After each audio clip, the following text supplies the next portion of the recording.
Welcome everybody to this bus webinar organised by Landor and sponsored by Padam. Um, we I'll give a minute or two because people are still joining, um, and um, there's a note. Um, so give it a minute or two. We're up at 48 attendees, I think, 49. Going to give it a minute or two just to let people join.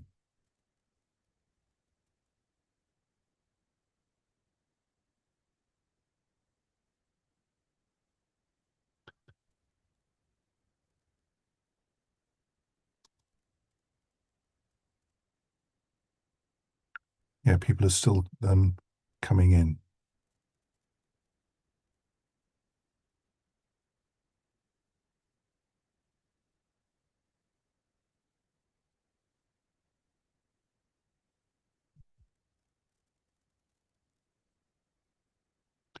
Right, we're at 2 minutes past 3. Welcome everybody to this uh, webinar on bus network basics. The webinar is being recorded. A link to the video will be sent to participants, to those who signed up. This webinar is being run by Landor LINKS and is sponsored by Padam Mobility. And thanks for that. I'm Stephen Joseph. I'm a professor at the University of Hertfordshire and have various other roles and hats, but that's what the hat I'm wearing for this particular purpose. At the moment, a lot of money and attention is being focused on buses. We have a new legislation in England and Wales to support bus services. We have a lot of promises being thrown around in local and devolved elections, actually, in England, Scotland, and Wales. Lots of interesting comments and suggestions on what might happen and what people want to do on buses.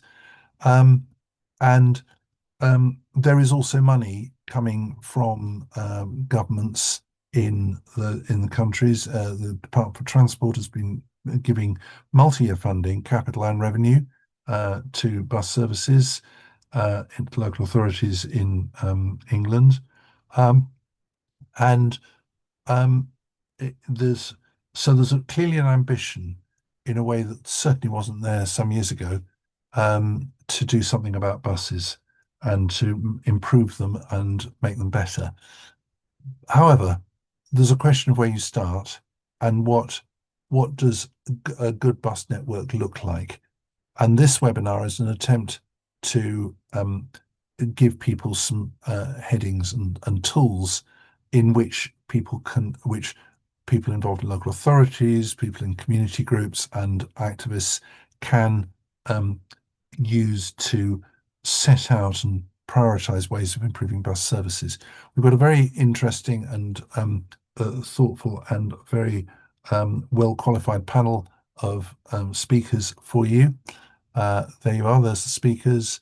And you'll hear first from Silviya Barrett at Campaign for Better Transport, who has been working with Podaris to develop a tool on bus networks and what a good bus network looks like. Beate Kubitz will talk about connectivity and the role of bus services in producing that. And Max from Padam will take us through what some of the experience that Padam has had. So there is a Q&A, which I'd encourage you to use. There's also a chat function, which I'd also encourage you to use.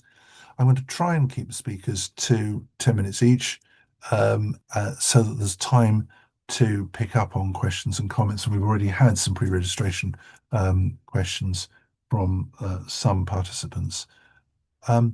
So without more ado, I'd like to introduce Silviya Barrett, who's Director of Policy and Research at Campaign for Better Transport, who's going to take us through the the tool that they have developed with Podaris, and then Devon from Podaris will take us through how the tool works in practice. Over to you, Silviya. Fantastic. Thank you so much, Stephen. Can I have the slides, please? So as Stephen said, we'll be talking about the tool we have developed with Podaris, and I'll be talking about the background to its development and why we did that, while Devon will then showcase the tool and how to use that in practice. So next slide, please. For those of you who do not know Compared to Better Transport, we're the national charity for sustainable transport. We promote public transport and other means of traveling sustainably. Why we do this is to make sure that everyone has a good level of sustainable transport options so that they can travel sustainably if they choose to do so. As part of that, we believe that having access to a decent level of bus service should be an essential public right. We focus on buses for this project because they are the backbone of the public transport system. The majority of public transport journeys are made by bus.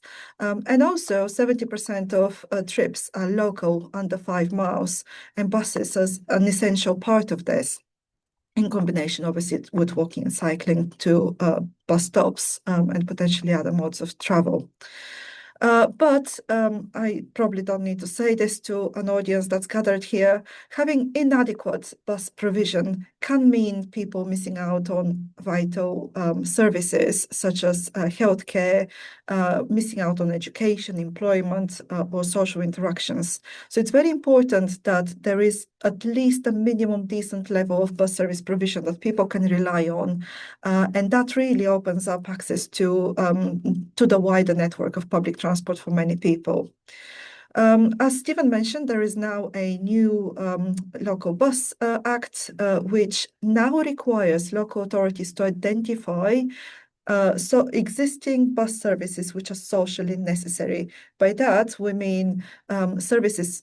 If they're lost, people would be left disconnected. They would be unable to access those vital services.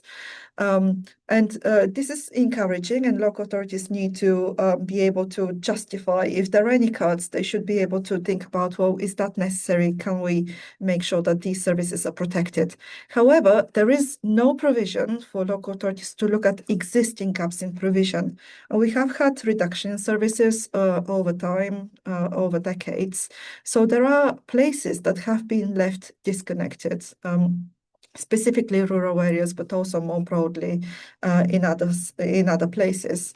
So we were basically thinking about, well, how can we define what a good service standard looks like, and how can we identify these gaps? Next slide, please. Working with Podaris, we first thought about, well, what parameters should be used? What are the metrics that we can use to define minimum service standards?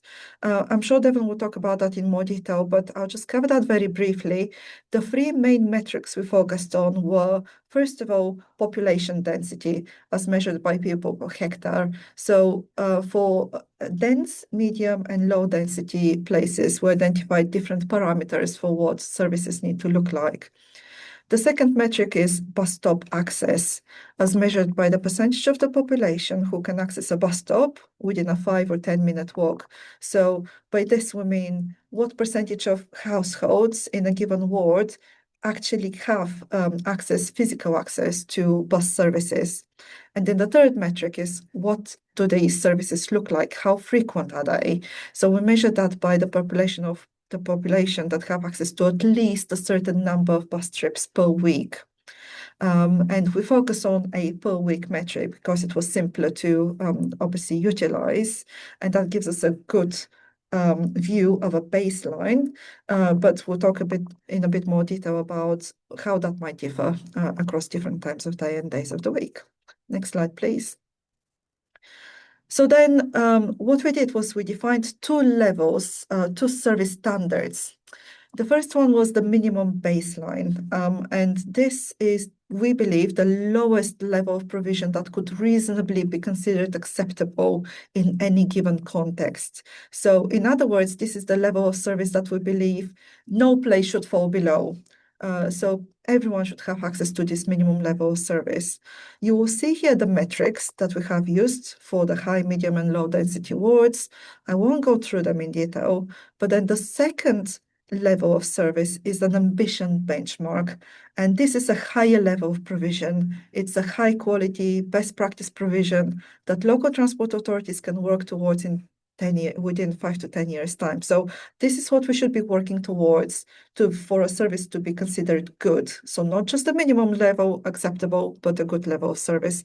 You will see that for the different types of wards, we have upped the metrics for bus stop catchment and service frequency so that the percentage of population who can access those services actually have access to a good level of service, more frequent and within a shorter walk catchment. Next slide, please. So then working with the data on a ward level, we scored each ward on the basis of whether they meet one or both of these parameters. So if a place was green, it means that it meets both the parameters for the standard in question. If it was yellow, it means that it has good service frequency, but it requires additional bus stop. If it is amber, it means that it has enough bus stops, but not enough service frequency. And if it was red, it means that they fall short in both bus stop density and service frequency. I have pasted here the link to the tool. If you wanted to have a look, obviously Devon will be walking you through how to use it in a minute, but I will also put the link in the chat for people to look at that in their own time. Next slide, please.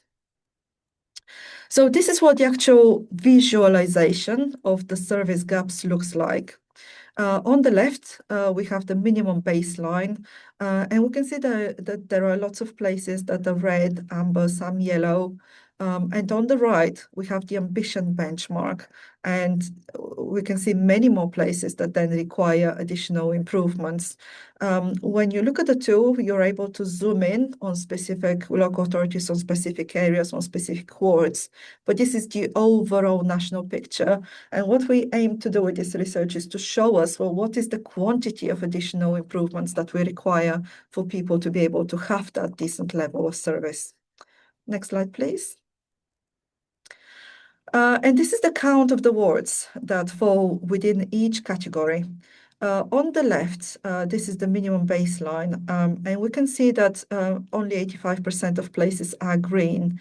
That means that 15% of people live in places that fall below that minimum baseline level of provision. In other words, there are 15% of wards need that upgrade of services for people to even have the baseline level, and that is a higher proportion for the ambition benchmark. Obviously, only 59% of places can be classed as green. Next slide, please. Just a few words about what the tool does and what it doesn't measure. You can see on the right, this is what you see when you click on a specific ward.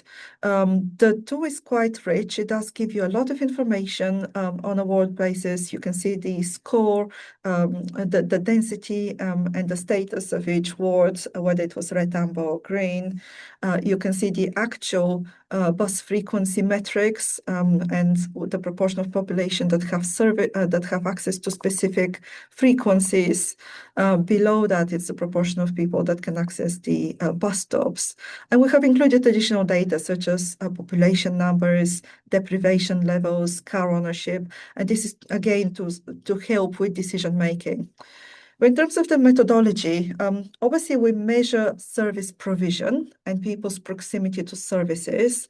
We don't measure bus use. And we have been asked, well, why have you sort of not increased the proportion of the population who can access services between the baseline and the ambition level?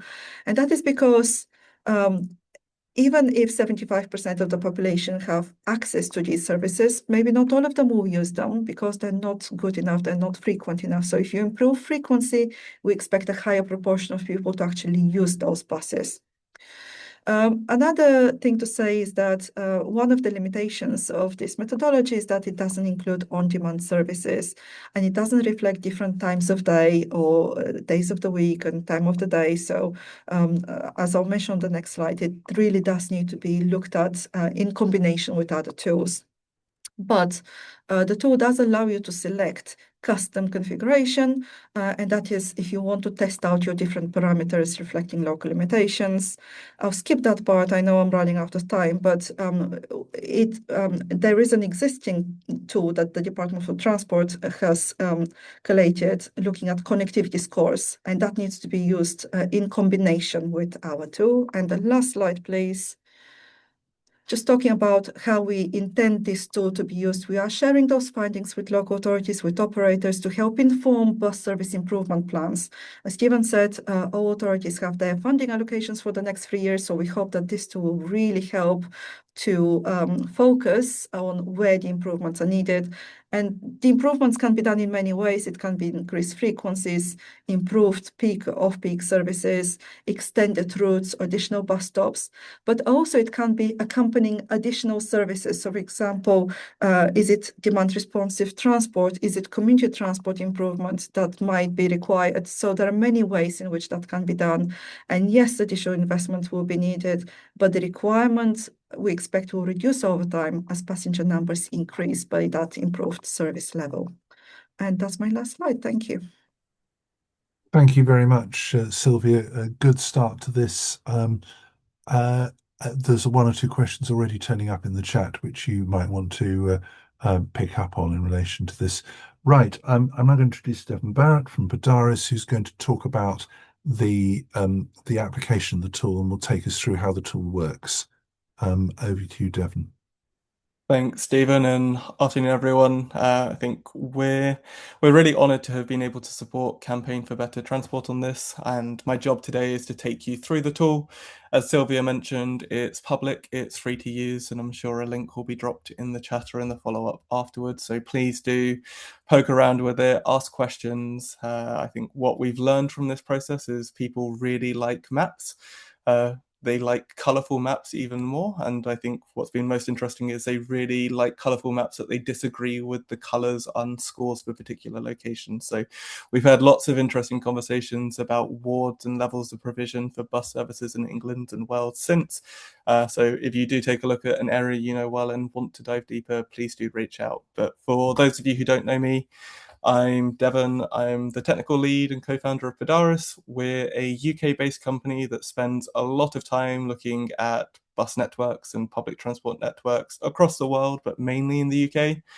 We work with the major consultancies and leading people working on behalf of a lot of local authorities, but also with local authorities and public transport operators and agencies who really use our platform to try to design fairer, more equitable, more efficient, and more connected public transport networks. I think, as Stephen mentioned, at a policy level, it's a really exciting time thinking about how modes work together, but what the role of bus networks from a social value point of view and the criticality that they represent in a network means that data and finding objective ways to answer what are quite really hard political and social questions about who needs to be served and how they need to be served means that kind of reproducible, fair, evidence-based policies are kind of the only way that we can get to a future that kind of makes use of the limited resources that many local transport authorities across England are definitely battling and trying to find balance with. So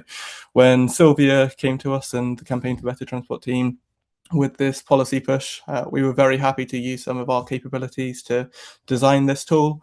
I think there's, as Silviya has mentioned, there are a lot of ways to start to quantify whether somewhere has good transport connectivity. There's obviously the DFT's connectivity tool and metric that tries to look at whether people have access to the types of services and amenities that they need. You obviously have transport models that then try to go further and tell you how many people will use it and by what mode. this tool is very much for the policymakers and planners who need to answer a kind of fundamental question. You definitely won't have a transport network that gets people to where they want to go and gets usage if there isn't the foundations and the bedrock that you need. So this is very much answering the question of whether there is a bus stop and whether there are enough buses at that bus stop to make it meaningful. I think bus stops are obviously the kind of shop window of any transport network. And so if there is not a stop there with buses, there's a high likelihood that people aren't going to use public transport in general. Now, how you serve that, whether it's something like a demand responsive scheme, whether it's a really high frequency urbanized network with key corridors, that's a future question. But this gives you the tools to identify that first data point that lets you identify maybe where investment and further research is needed. So the reason that's important is because for more people than many would expect in England, there just is not that level of bus service that I think any of us would want or encourage us to use public transport. And I'm going to dive into the tool in a moment and take you through how that works and what types of insights it shows you, but just a little bit in terms of how it works. It tries to answer two questions, as I mentioned. It tries to answer whether there's enough of a density of stops. So do people have access to stops within 5 or 10 minutes of walking? And then at those stops, is there enough of a frequency to kind of fit its geographical context? Both of those metrics come together to give each ward in England and Wales a red, amber, yellow, or green score. And those thresholds are set for a baseline, which we think everywhere at a very minimum should be able to reach, and then an ambitious target that represents perhaps what good or verging towards good enough might look like. These are based on the density, the population density within each ward. Obviously, very sparse rural areas have a very different need to perhaps a quite densely packed urban area as well. And so these thresholds are dependent on density. They're all transparently shown, and you can customize and apply your own thresholds. But when I say access to stops, what we're doing is for each stop within England and Wales, we calculate those 5 and 10 minute walk sheds, and we look at the number of residential properties within the ward that fall within each of those. So for each of the many hundreds of thousands of bus stops in England, we're calculating these quite granular walk sheds that's based on OpenStreetMap data. It takes into account how gradients and walking uphill means that a 5 minute walk uphill is going to get you less distance and a shorter distance than a 5 minute walk downhill. And with that, we can work out what percentage of a ward's households and residential properties are covered. For each of those stops, we then also look at the frequency of those. We're using timetable data from the Bus Open Data Service because we wanted something that was nationally consistent. Of course, if you have your own data set or you want to look at something different, that's definitely a conversation that we could have. But this gives us a national baseline that could be used for both kind of tactical, local policy interventions, but also for benchmarking and comparison as Campaign for Better Transport tried to make a call for wider policy change. So what I'm going to do is take you through the tool now. As Silviya mentioned, it's available. Please do try it out. When you visit the tool, it will look a little bit like this. You'll see a positively green coloured map of England. And if you'd like to see Wales, if you scroll down the bottom, you'll also see a toggle here that you can turn the scores for Wales on and off. Unfortunately, you can't see Scotland because their Bus Open Data Service doesn't quite stretch as far, nor does Campaign for Better Transport's remit, but it's definitely something we do look at.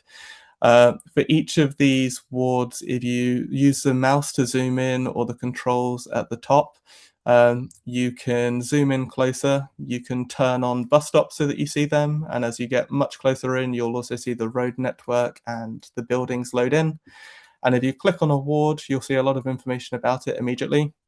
What we see for this ward that I've clicked on in South Oxfordshire is it's classed as having a high population density. It is in the amber threshold, which means that it has enough stops, but perhaps not enough service frequency. And then we have some information at the bottom that tells us a little bit about this. So within this ward, there's about 14,000 people. 16.8% of them don't have access to a car. And almost half of them are deprived in one or more dimension, according to the IMDb. There are 63 total bus stops in here that we can see on a map. And within a 5-minute walk, 96% of the households could reach a bus stop. Within a 10-minute walk, all of those households within a ward could reach a bus stop. So in terms of the actual coverage of a network here, we could probably say that this is quite good. When it comes to the frequency, however, what we see is what percentage of the population are able to reach bus stops with a particular frequency. So we can see that over 75% of the population have access to a bus stop with 50 or more trips per week. But actually, if we were to look at those that have access to a bus stop with 500 or more bus trips per week, which is roughly equivalent to a service every 12 to 15 minutes during kind of key operating hours, you'd see that actually only 16% of the population have access to that. And so very quickly you get a lot of information, but also you can see the different thresholds on the side here to find out what we determine for each of those. So because this is a high density ward, the classification that it's trying to meet is to make sure that kind of 75% of the population would have access to 300 bus trips per week, which would be roughly equivalent to a half an hour service. And that's for the minimum baseline. As you change different targets, you could see how if you switch to an ambition baseline, that would still say amber, but actually a lot of Oxfordshire around it would also change as well. And of course, if you're setting your own targets and switching to something like the custom configuration here might be helpful as well, so that you can see how different thresholds would change it. Perhaps you want all mid-density areas to actually have access to 400 trips per week, and just by changing that, you can see areas on the map that change color. But at the top, you can also see what percentage of all wards in England and Wales would fall in those thresholds as well. So within here, there are search tools. There's a lot that you can immediately see. And obviously this then helps you start to put things into perhaps more of a local context. If I take one last example before wrapping up here, you go to Bristol. We can see that, for instance, along here, this ward is classed as red. It's a high density ward. Only 74% of the population have access to a bus stop within 5 minutes. And if you look at the road network here, it's got one main arterial road that runs through it, and then a lot of households on residential roads that are quite sprawling and are probably quite hard to run buses down. And so when you start to see something that maybe doesn't meet the threshold that you're expecting, this is then a question for you as a planner or a policymaker to think about what the right solution is. And I think as we go into the rest of the conversation and we have conversations around whether it's something like a demand responsive scheme that could maybe get around this road network and actually provide the coverage that you want, and then consolidate frequency onto that main corridor, this is a starting point to conversations like that so that we can find the right balance. But this tool is available. Hopefully a link is posted in the chat. And if you have any questions, I'm sure me and Silviya are both happy to answer them and cover kind of what would be the limitations and when this might be useful. But it hopefully gives a decision point and a baseline bit of evidence for you to decide whether an area is a key priority that needs some type of intervention or greater analysis. So back to you, Stephen. Thank you very much, Devon. I hope people found that interesting. I can see some interesting comments in the chat. Including people challenging what a minimum service frequency looks like. Right, moving straight on, I want to introduce Beate Kubitz, who's an expert in future mobility and the role it plays in carbon reduction.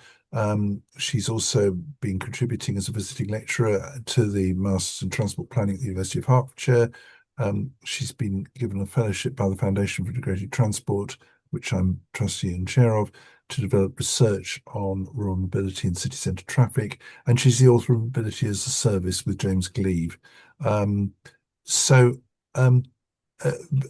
you're going to talk about open data, DRT and access to buses. So take it away. Thank you. Thank you, Stephen.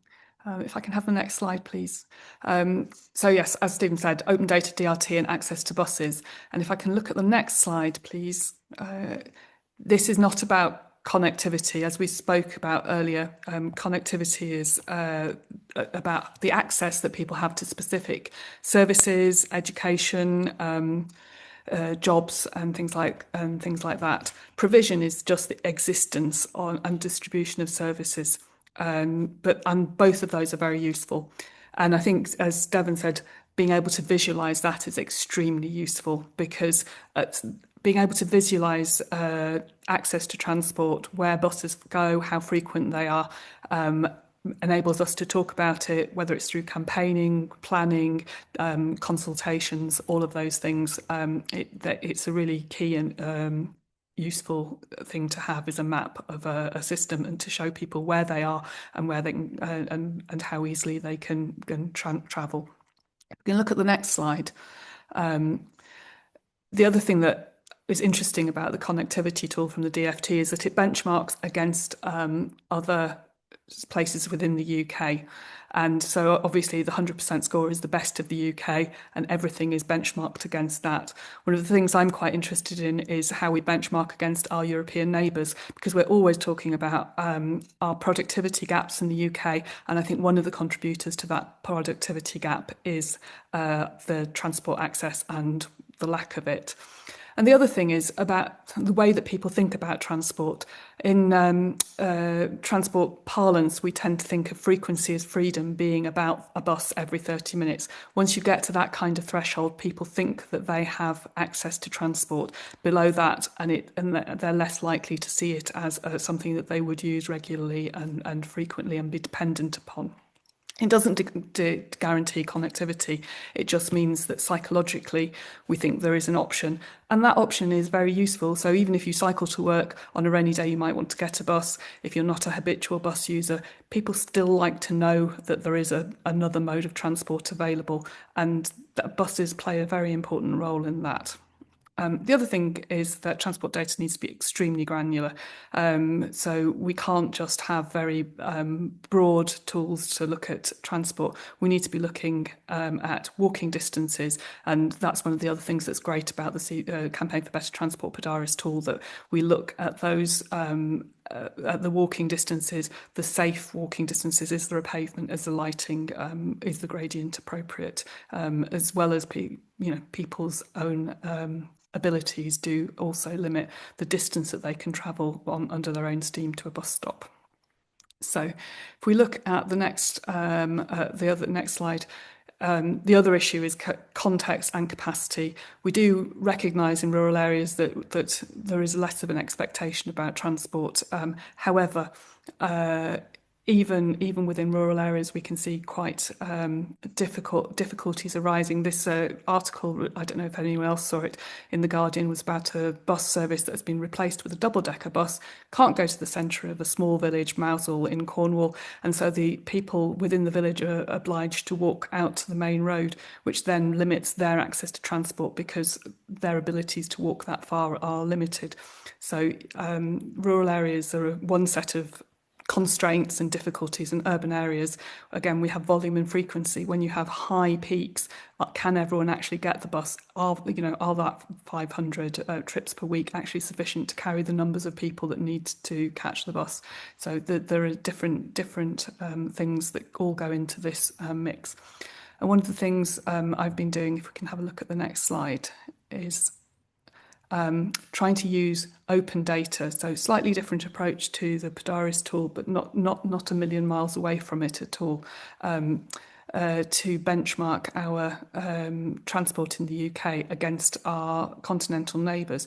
One of the things that's enabled this is the GTFS standard, the Global Transport Feed Specification Standard, which we use in journey planners. So everywhere, Google Maps is using this, Citymapper, all of the different planners that you have out there are using the same sorts of data, the data's the same standard. It's been provided by our open data provision, bus open data net in the UK. You have similar bodies in France, in Germany, that provide open data. And that means that you can get that open data very easily and for free and put it onto maps using QGIS, which is also handily a free tool. It doesn't show your origins and destinations, so it's very different from connectivity, but it shows this supply and it helps you so understand how well served a stop is. One of the things that's very useful with QGIS and the map that I've prepared here is that you can also derive the frequencies. So it's not just the bus stops, but it's the frequency. So a big blob is a frequently served stop, and a small blob is a very infrequently served stop. And you can set the scale. We're just prefiguring on the next webinar where we'll be looking at Surrey. So if we can look at the next slide, we can then use exactly the same methodology to look at other cities outside of the UK. One of the ones that I've looked at is Orléans in France. It's a city of under 300,000 people, so 270, something like that. So not a very big city. It's a city with a rail connectivity, but also a couple of tram lines that are amongst these skinny, the thin coloured lines of bus lines and tram lines. And then what I've done is put the data onto Orléans, showing how frequently those stops are visited.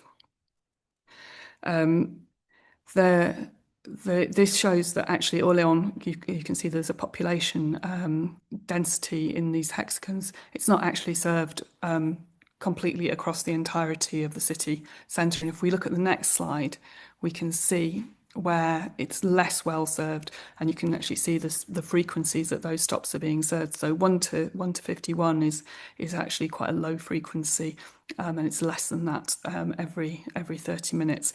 And this particular plugin, you're agglomerating both trips in both directions, so that's 25 in each direction if it's 50 stops per day. Fixed lines are available across this sort of the main axes of Orléans, and the city actually has its own ambition to have an inclusive transport network with access to mobility within 500 metres of every person. And as you can see, that's not quite being achieved really within this. There are a number of population hexagons that are not really served or served by a very infrequent bus stop. So what does Orléans do? And I'll just show you on the next slide that the way that Orléans has planned its transport, if you can just move to that, please, Deval, is to add in DRT. So all of the pink points on this map are the on-demand bus stops. So it's got a very comprehensive transport network with its DRT stops. And they complement the fixed line services. You can see in some places that they're superimposed over fixed line stops, that's where the DRT is feeding into the tram network in particular for the city.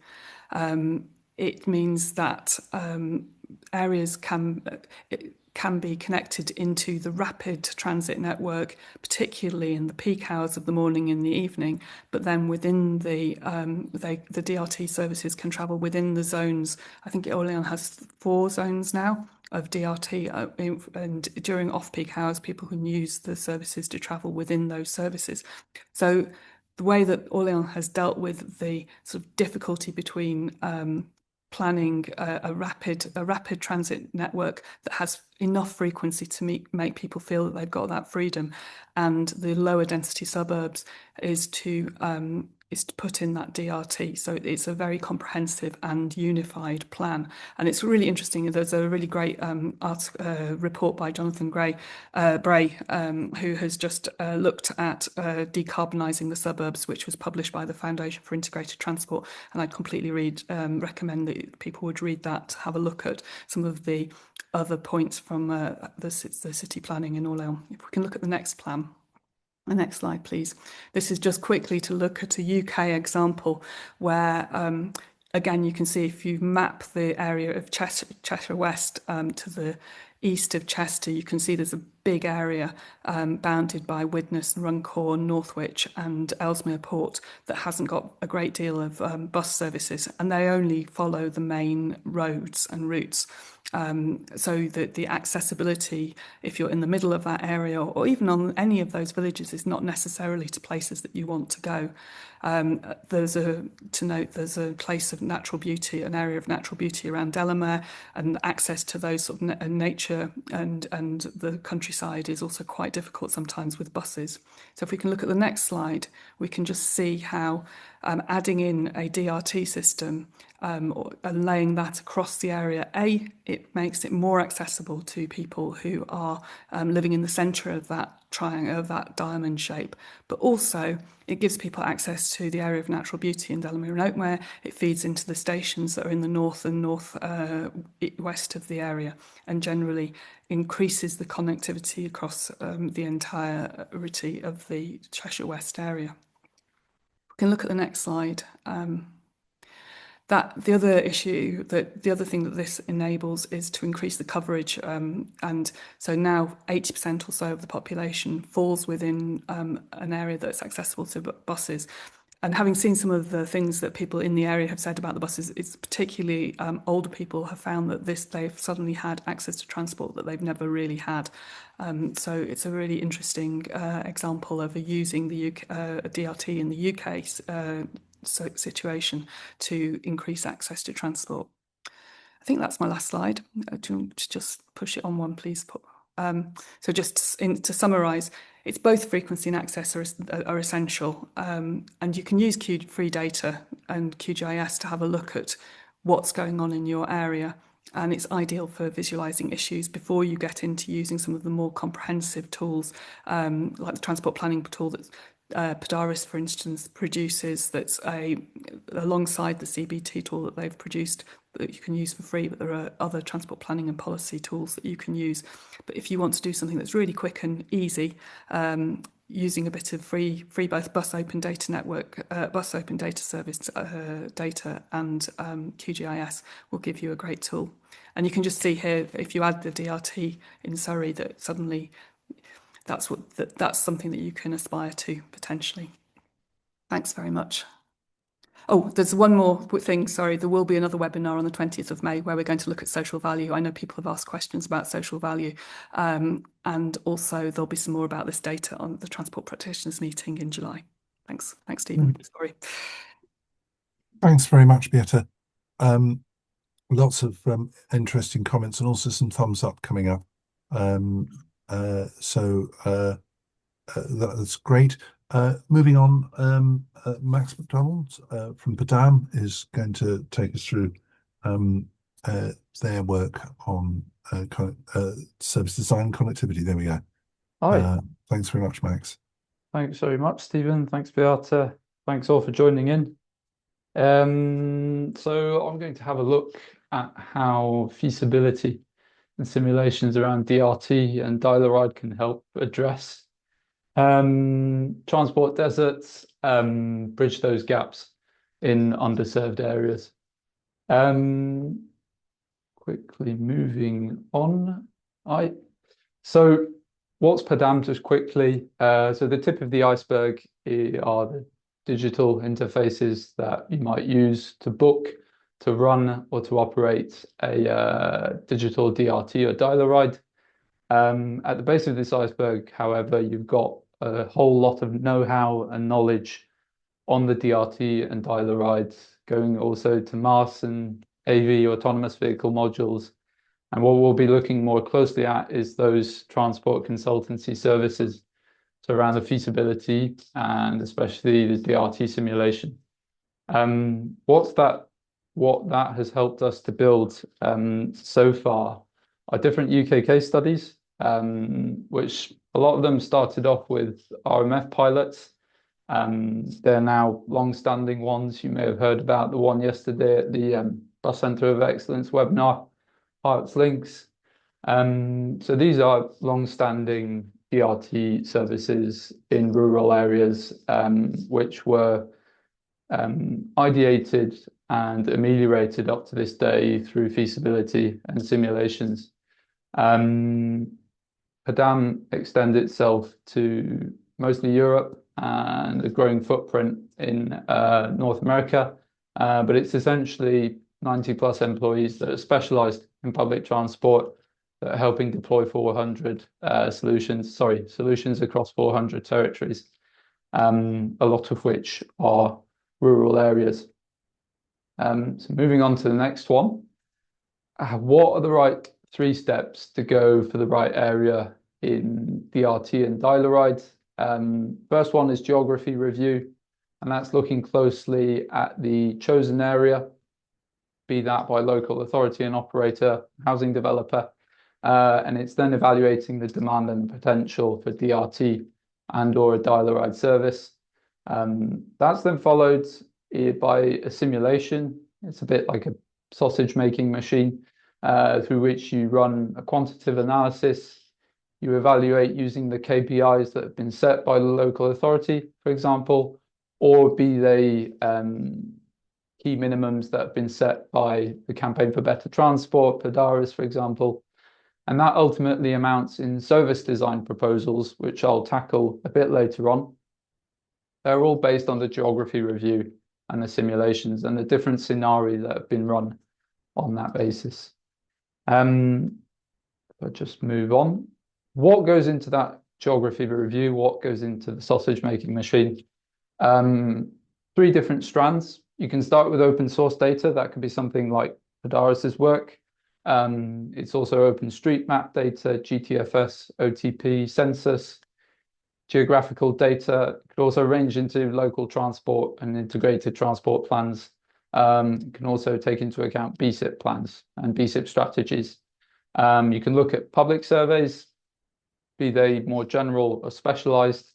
But ultimately, the cherry on the top is however much local information you can get in. So be that the local geography, any information on the local network, it could be a local transport survey, existing or potential DRT popularity, any step on and step off counts, any popularity measure of the existing bus network, wishes and wills from local constituents.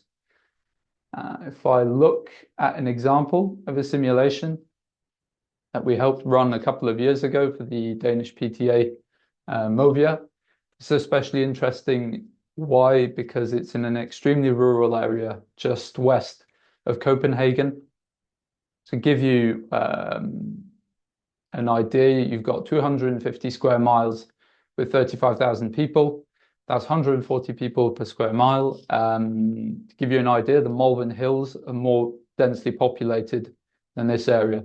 And you have a quarter of that population that travels a daily 30 or more miles to Copenhagen to access the opportunities. So ultimately, it's enabling that access to opportunities in Copenhagen. That is the end goal. How do you go about it? Working together is the most important.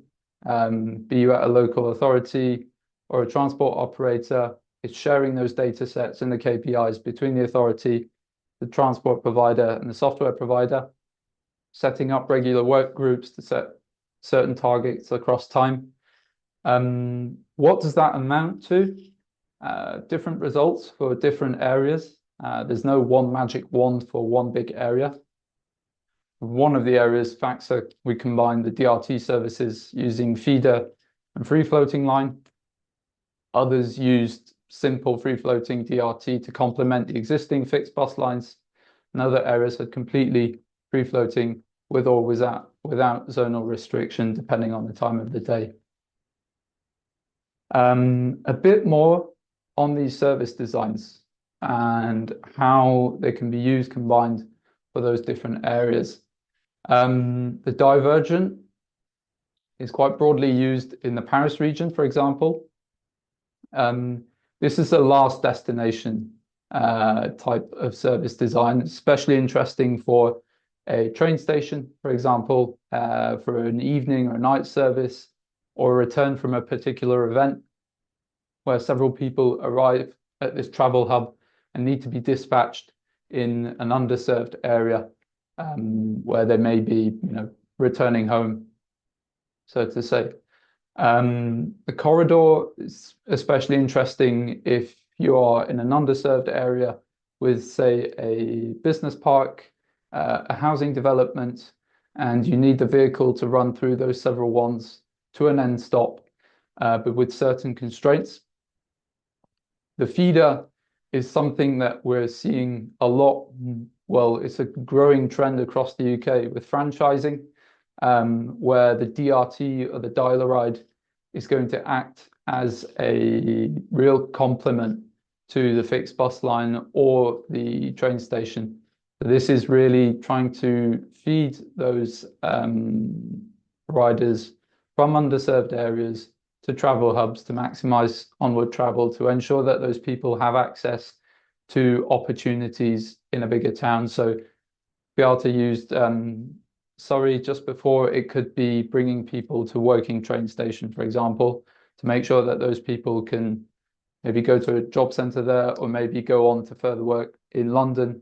So let's say free floating is the one we're quite familiar with in the UK, where those vehicles move according to each stop where a booking is made. Ultimately, the service design that an authority goes for will depend on the goals that you set, which is why goal setting is one of the major areas when you're drawing up potential DRT. Just to hammer the point home, and just to build also on what Devon said about liking nice maps, colors, arrows, shifting arrows, and all of that. This is actually one of the results you could get with a feasibility and a simulation. It gives you an idea of where those main hubs are, what the main movements are, and where you could draw those potential DRT or dial-a-ride services. Why does this whole thought process matter? Ultimately, DRT and dial-a-ride is not a magic wand. So the more you retro plan, the more you think about it as a local authority, the better the chances of you running a popular service are.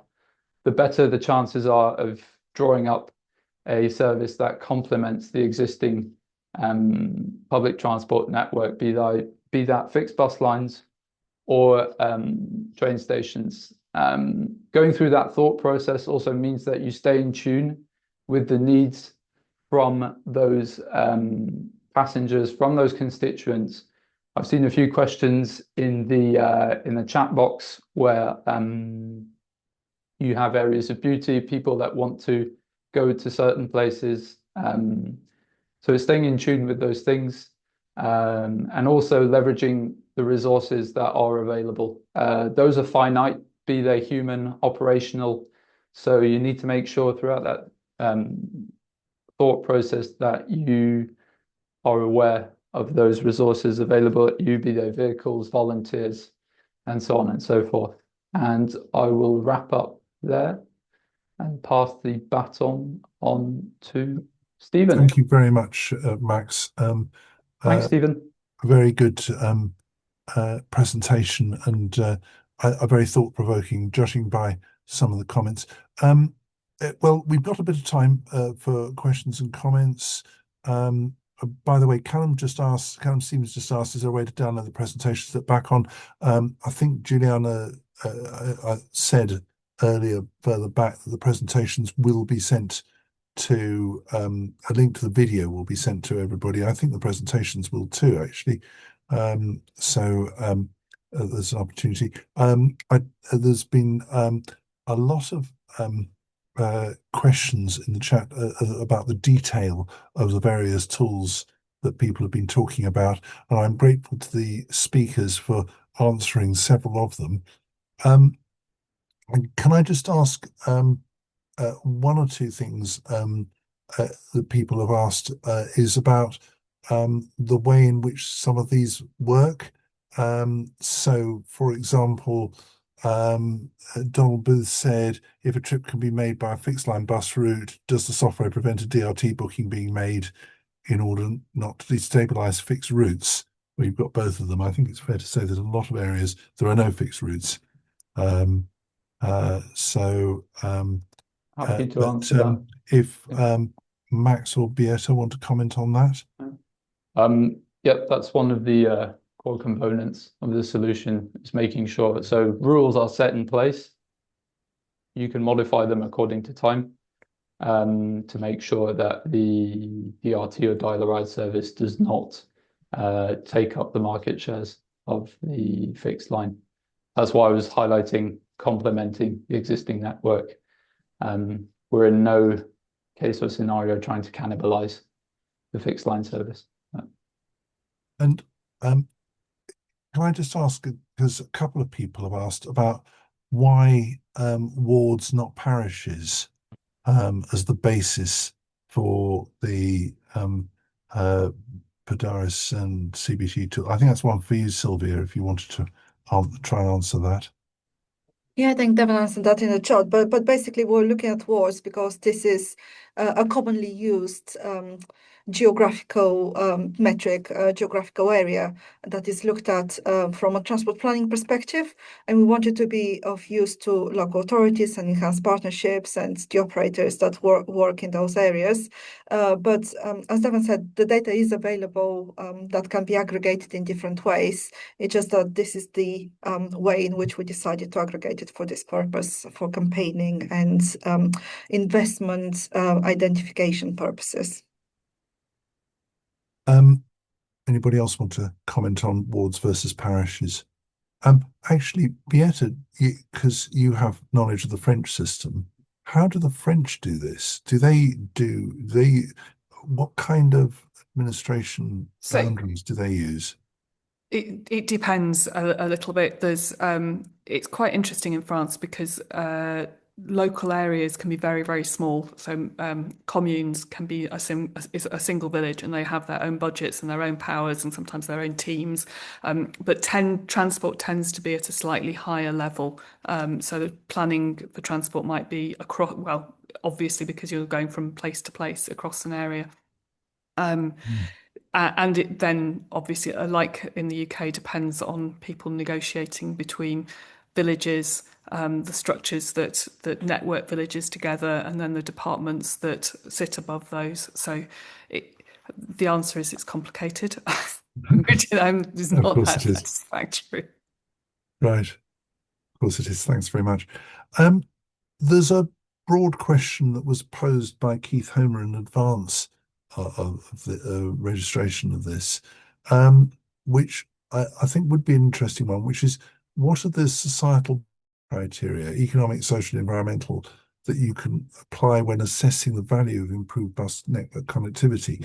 Because what we've seen are proposals or tools that allow you to expand the bus network. I just wondered whether, this is obviously a big part of CBT's work, whether there's criteria that you're developing that would allow authorities to work out the benefits of moving from minimum to ambition. I guess the first thing to say is that this wasn't sort of the main purpose of the work that we developed. Firstly, because I feel that the case for bus service investment is already well understood and well made. For example, there's a report that CPT, the Confederation for Passenger Transport, published a year and a half, maybe 2 years ago, looking at the benefits of bus service improvements. And that found that for every pound invested in bus services and infrastructure, there's a £4.55 benefit associated with it, which is much higher than, for example, investment in roads infrastructure. So we didn't aim to make the case for investment, but to identify where investment would be most beneficial. And one of the reasons why we included metrics such as deprivation and car ownership in the tool was that data can be used to strengthen the case to invest in, say, high deprivation areas or areas with low car ownership. I don't know if you want to add anything there, Devon. I'm fighting with Devon. Go for it, Beate. I was going to just put a little plug in for the 20th of May webinar, when we'll have Kieran Chatterjee and team from the University of West of England and ITS Leeds, who did the Rural Mobility Fund evaluation, but also as a side piece with using the same data, looked at the benefits and constructed a social value valuation for the bus trips that were made on 3 of those DRT, might be more, but some of the DRT services that were parts of the Rural Mobility Fund.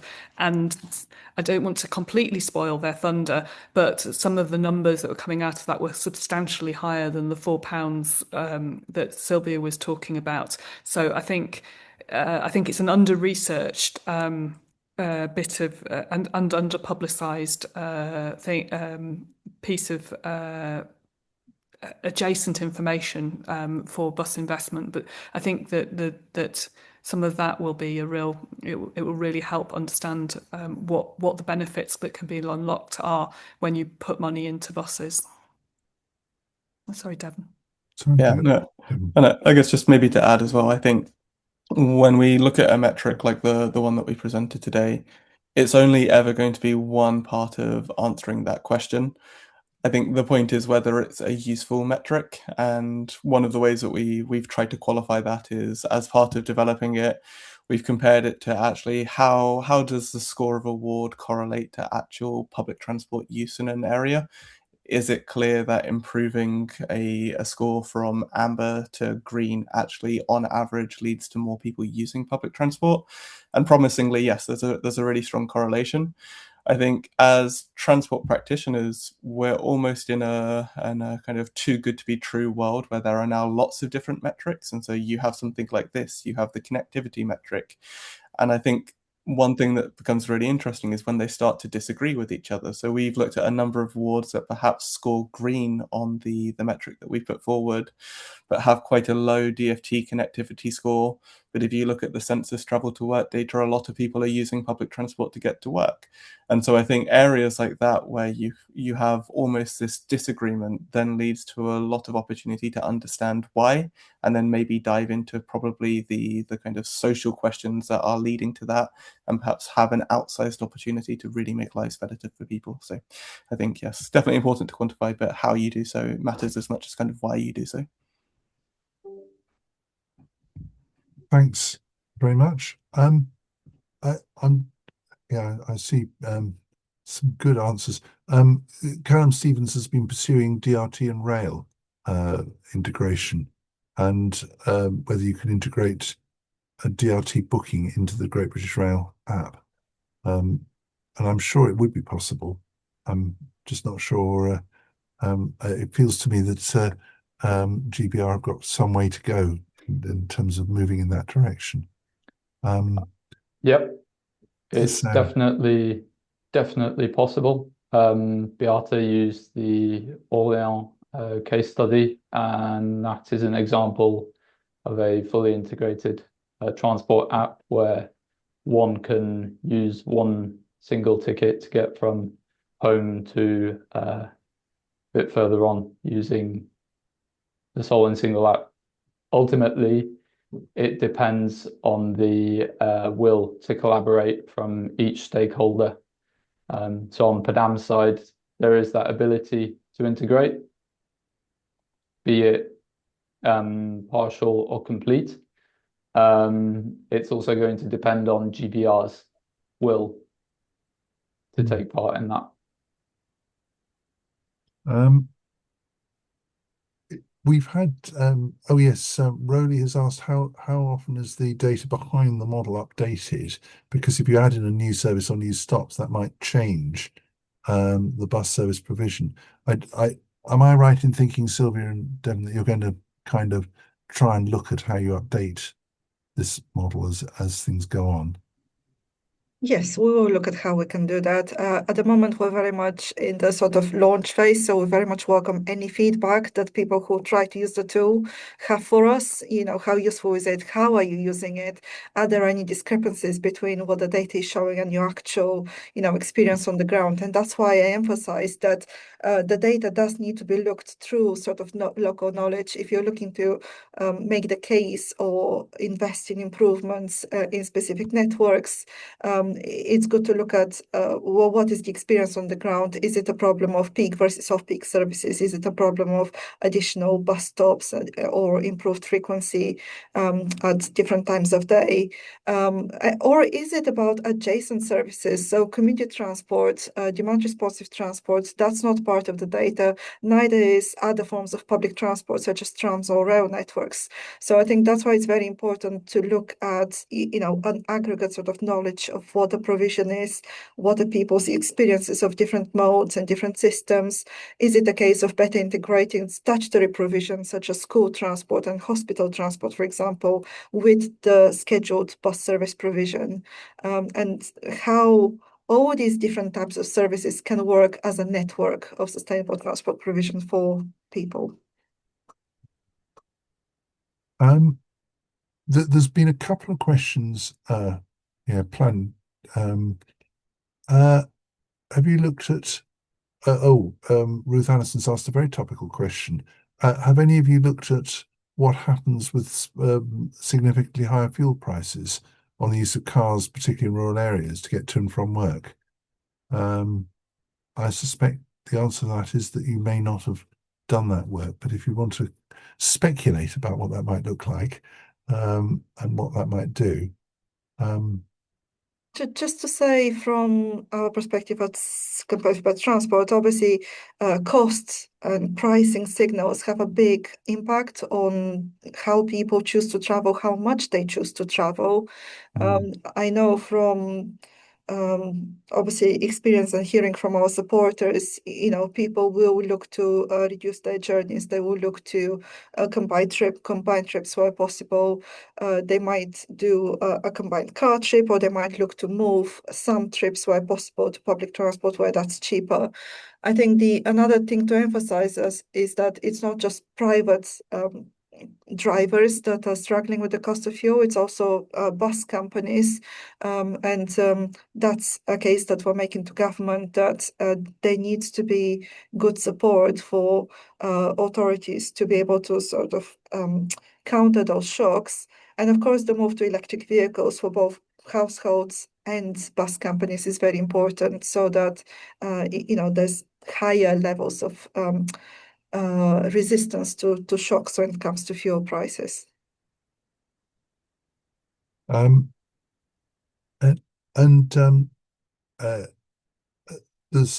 were some other interesting ones that, particularly about one or two people, Philip Burke, and Ruth Anderson again. What are the priorities really? Given if you don't have the budget, what should you focus on to provide an attractive alternative car use? If you were in a place like North Yorkshire, Yorkshire Dales National Park, how would you best direct funding and effort? Happy to chip in on that one. It's ultimately about aligning with the needs of your residents, understanding your demographics. Are there more commuter-like people? Are they people that need to access essential services? How mobile are these people? Because then that will ultimately determine whether you're gunning more for coverage or patronage, which then in turn helps you justify the needs and the costs for running a certain type of service.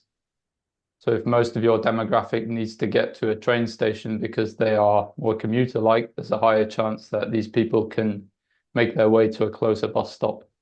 If these are people that need special care or need to get to essential services, then there's a higher chance you will need a free-floating, more door-to-door type service. So it's ultimately about knowing your residents, is what I'd say. And if I can just add to that, yes, very much agree that the right solution would depend on the local circumstances of what already exists there and what additional improvements might be required. In some cases, it might be relatively sort of lower cost, sort of tweaks to the network, or just a number of one or two additional services per day, or it might be an additional stop. So another thing to say is that service improvement versus bus stop infrastructure are different types of funding pots, and installing or improving bus stop infrastructure is also a very good way to attract more people, and that's a more permanent feature. So it's also very good value for money when it comes to investment. So there are many different things that can be done, and that needs to be looked in the context of also other improvements for information provision, for fares, and how the sort of network aligns with other services as well. But we recognize that in a constrained public environment, I mean, we don't really want to see funding taken away from existing supported services to invest in additional ones. That's why we're calling for, and while you might be able to better target existing levels of funding, we are calling for additional levels of investment from government, and we'll be publishing soon our calculations for how much that might cost for England at a national level. Yeah, and maybe just to build on that as well, I think when you're trying to balance that coverage question, the new buses bill that creates an obligation for local transport authorities to maintain socially necessary services, and the new guidance around that, which defines a socially necessary service being impacted as something that makes someone's journey almost an hour worse, creates an interesting balance where perhaps one operator withdrawing one service could create quite a large coverage gap in your network because that was the only service for a large swathe of people. And so in some ways, your network design choices might get constrained by how resilient your network actually is. And that can force you into perhaps paradigms that become forcing you to look at other modes and other ways to serve those types of pockets in order to maintain that level of socially necessary service that you've now had to identify as well. So the types of design decisions that you have to make as transport planners, I think, are going to get more constrained as you build up that list and deal with the impact of the market adapting to changes such as rising fuel costs leading to curtailment or different planning decisions there. Great, thanks. We've got, I think we might have done most of the questions actually. Thank you everybody for answering several of them.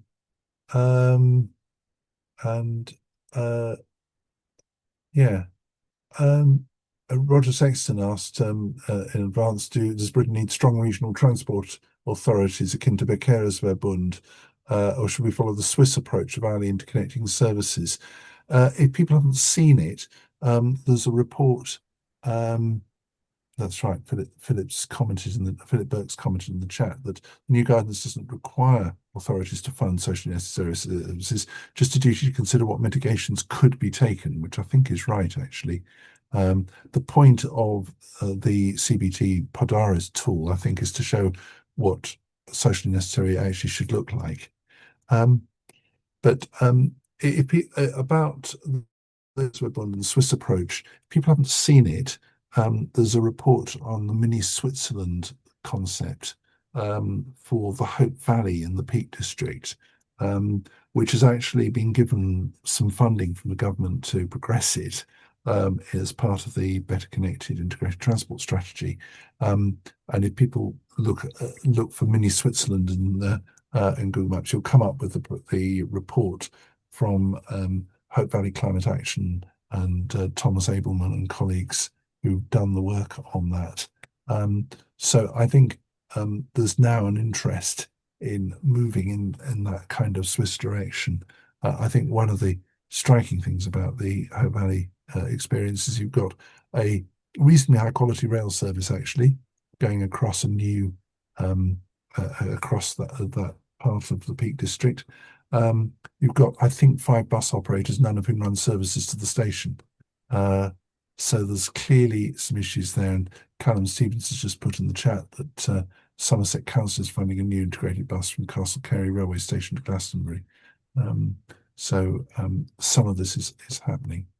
We're almost out of time. Firstly, thanks. Oh, Juliana's put the link in. Thank you to the Hope Valley thing.